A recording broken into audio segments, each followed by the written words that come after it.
네, 여러분 안녕하세요. 수정쌤입니다. 오늘 내용은 우리 애는 수학만 해요 라는 내용인데요. 무슨 얘기냐면 재수생이나 우리 고3 학생들이 수능 시험을 보기 위해서 공부를 하잖아요. 그런데 국어, 수학, 영어, 탐구의 과목별 시간 안배를 잘 못하는 학생들이 꽤 많습니다. 그래서 그 부분에 대해서 여러 가지 조언들 해드릴까 합니다.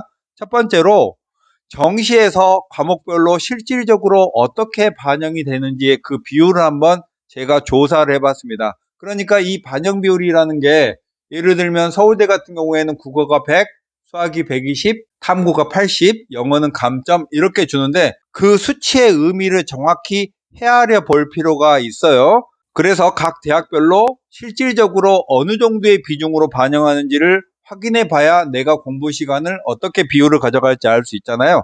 그리고 그 중에서도 영어 과목은 국어, 수학, 영어, 탐구가 반영 비율로 표시되어 있는 대학도 있고 영어를 가산점으로 주는 대학도 있고 또 감점으로 주는 대학도 있는데 등급 점수나 가산점이나 감점이나 이건 표현만 다를 뿐 실질적으로는 같은 효과인데 서강대를 예로 들어보자면 영어 점수를 1등급 맞고 2등급 맞고 3등급 맞으면 전형 총점, 정시에서 전형 총점에서 1등급이 100점, 2등급이 99.5, 3등급이 98.5, 4등급이 97점 이렇게 내려가요. 그래서 1, 2등급 간의 점수차가 0.5, 1, 1.5, 2 요게 실제로 정시 계산하는 점수에서 이 점수 차이로 등급 간의 점수 차가 형성이 되는 거예요. 아래 보실 표에서는 이것만 제가 잘라 놓은 거예요.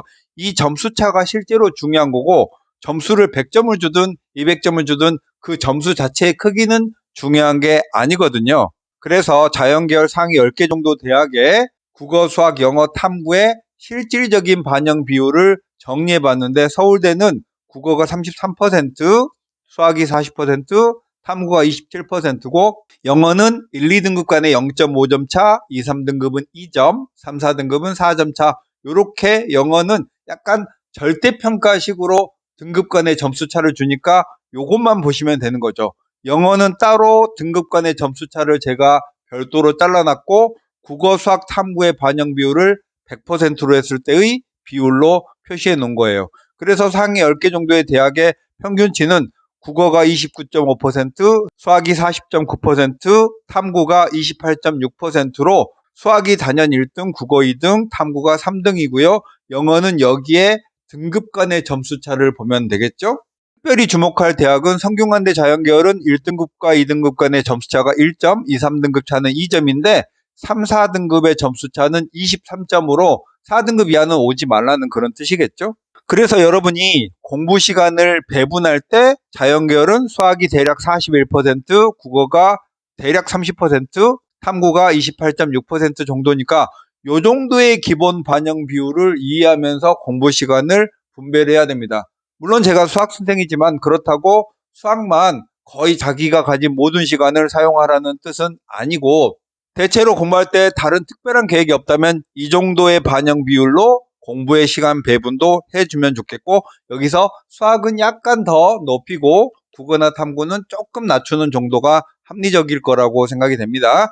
인문계열도 같은 방법으로 정리를 했는데 인문계열은 국어가 38.4%, 수학이 34.3%, 탐구가 27.4% 정도의 실질적인 반영 비율을 가지고 있으니까 인문계열 학생은 국어와 수학을 대등하게 공부를 해 두어야겠죠. 그래서 제가 정시를 준비한 학생이면 이 정도로 과목별 시간 배분을 하면 좋겠다라고 생각하는 표준적인 표가 국어는 전체 100%에서 25%, 수학을 45%, 영어를 5%, 탐구를 25%, 이 정도의 비율이면 표준적이겠다라고 생각을 하는 거고 여기서 영어가 5%밖에 안 되네요. 대학에서 제공하고 있는 반영 비율은 20%인데 영어는 보통 대학마다 등급 점수로 주기도 하고 가산점이나 감점을 주기도 한다고 했죠. 근데 20% 반영을 한다고 해도 등급 간의 점수차가 거의 없기 때문에 실질적으로는 영어는 많이 줘봐야 입시에서 차지하는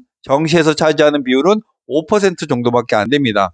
그래서 이제 여기서 여러분들이 개별적인 여러분의 상황에 맞게 고려할 거는 만약에 수시를 내가 조금 더 집중하고 싶고 영어 성적이 잘 나와서 영어로 최저를 맞추겠다라고 하면 이 영어의 공부 시간의 비율을 조금 더 늘리면 되겠죠. 이게 자신의 형편에 맞게 시간을 배분하면 좋겠고, 정시만 도전해서 인서울의 상위권 대학을 노린 학생이라면 이 정도의 비율이 표준적이겠다라고 생각이 들고, 요건 또 1년 내내 이렇게 하는 건 아니고요. 시기적으로 봤을 때 수학은 안정적으로 자리 잡았고 탐구를 좀 더 집중해야 된다면 또 시간 배분을 그렇게 자신에 맞게 조금씩 변경하면 되겠습니다.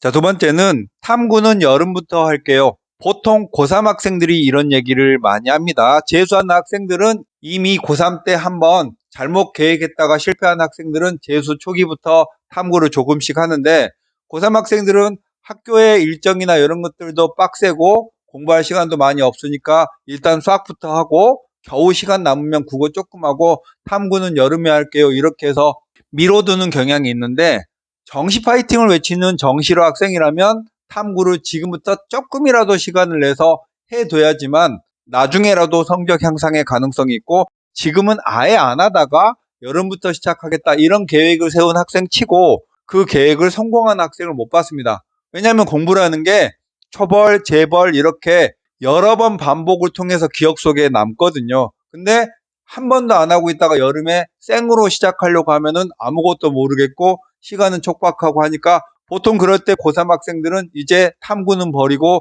국영수로 최저만 맞출게요. 이렇게 또 급히 계획을 변경하고 나중에 그 계획도 실패하는 학생이 많습니다. 그리고 저는 이제 재수학원을 운영하다 보니까 재수하러 오는 학생들을 보면 수학 성적은 괜찮은데 탐구 같은 경우에 수시 준비한다고 아예 포기해서 5등급 이하인 채로 재수를 시작하는 학생들이 있거든요. 그러면 재수를 시작할 때도 탐구 과목이 전혀 노베인 상태이기 때문에 다시 수시 올인을 해야 되나? 이렇게 온전하게 재수의 성공을 꿈꾸지 못하고 출발할 때부터 고민을 많이 시작하는 경우가 있습니다. 그러니까 고3 학생인 여러분이 나는 수시로 대학을 가겠다라고 계획을 세웠을 때 그걸 이루지 못하면 피해가 크다는 거죠. 그런 부분을 한번 생각해 보면서 지금부터 과목별 시간 안배를 해둬야 될 걸로 보입니다. 그래서 저희 학원에서는 재수생들에게 플래너 쓰는 걸 강추합니다. 플래너를 쓰면 미래의 공부 계획을 세우면서 진행할 수 있고 균형감 있게 지금 제가 위에 설명한 것처럼 과목별 시간 안배를 해가면서 공부도 할 수 있고, 시기적으로는 학기 초의 공부 비율, 또 중간인 여름쯤의 공부 비율, 마지막 수능 직전의 공부 비율이 다 다르거든요. 그래서 플래너를 쓰면서 공부하기를 추천합니다. 오늘은 자세한 플래너 쓰는 것에 대한 내용은 말씀드리지 않겠지만 지금까지 안 써봐서 어떻게 쓰는지 몰라요. 이런 거 중요하지 않습니다. 주변의 선생님이나 누구한테 물어봐서 공부를 해가는 게 좋겠고, 플래너를 안 쓰고 그냥 그날 책꽂이에서 책을 꺼내서 공부를 하잖아요. 그러면 나중에 보면 하고 싶은 과목이나 만만한 과목만 계속 공부하면서 과목별 불균형이 너무 심한 그런 학생들이 많습니다. 그 다음은 저는 수능 최저만 맞추면 돼요. 위에 이미 말씀을 드렸는데 수시로만 대학을 진학하겠다고 애시당초 수학, 영어 두 과목만 한다든지 국영수만 한다든지 이렇게 수능 최저만 맞출 계획을 가지고 공부하는 고3 학생들이 있습니다. 이렇게 해서 정시를 아예 버려버리고 수시의 학생부 교과나 종합이나 논술로만 도전하는 것은 상당히 많이 위험합니다. 아직은 학기 초기 때문에 정시를 염두하고 있는 학생이고 탐구 과목 같은 거 공부를 안 했어도 지금부터 해도 충분히 성적이 향상될 수 있는 시간이 많거든요. 그래서 입시를 여러 가지 가능성이 있는 방법들을 살리면서 확률을 높이는 것이 좋은데, 그렇지 않고 일부의 방법을 자기가 미리 포기해버리고 나면 결국 그 방법이 실패를 하고 나면 그 뒤도 없는 갑자기 입시가 끝나버리는 그런 상태가 되기 때문이고요. 이제 지엽적인 몇 가지 말씀을 드리자면, 저는 밤에 공부가 잘 돼요. 이렇게 재수생 중에서도 심야에 공부가 잘 된다는 학생이 있습니다. 제가 수험생이던 시절에 4당 5락이라고 해서 4시간 자면 성공하고 5시간 자면 떨어진다는 그런 말이 있었는데, 제가 공부를 해보니까 4시간 자고 나면 학원 가서 혹은 학교 가서 하루 종일 병든 닭처럼 졸아요. 재수학원에서 마찬가지입니다. 어젯밤에 늦게까지 공부하고 왔다는 학생은 하루 종일 졸아요. 결국은 학원에서 너댓 시간을 존운동 만운동 하면서 공부를 못하게 되면 밤늦게 몇 시간 공부한 게 결국은 도로아미 타불이에요. 그러니까 생활 리듬을 아침에 공부가 잘 돼요, 아침에 머리가 맑아요, 이런 느낌으로 계속 유지하는 게 좋다고 생각합니다. 그 다음에 고3 학생들은 이제 고3이 되고 나서 수능을 한 9개월 정도 앞두고 있으니까 수능을 잘 봐야겠다는 생각 아래서 부모님하고 같이 전 과목을 학원 다닙니다. 이게 좋을지 나쁠지는 제가 속단은 못하겠는데 일단은 국어, 수학, 영어, 탐구 이 5과목을 낮에는 학교 다니고 밤에는 학원을 다니게 되면 평일 저녁이나 주말에 모든 시간을 학원에 다니면서 시간을 소비해야 되거든요. 또한 학원이 몰려있지도 않으니까 국어는 대치동으로, 수학은 어디로, 다른 과목은 어디로 이렇게 하면 이동 시간도 엄청나게 많고 일주일 내내 학원을 다니긴 하는데 복습 시간도 없고 숙제도 못하고 이렇게 다니기만 하는 경우가 생길 수도 있어요. 이제 3월에 개학을 하고 나면 그런 현상이 벌어질 수 있으니까 그럴 때는 과감하게 수학 한 과목 공부하고 국어 하나 정도만 학원을 다니고 나머지는 인강이나 아니면 학교 수업으로 대체를 해서 공부를 하는 게 더 낫다고 생각합니다.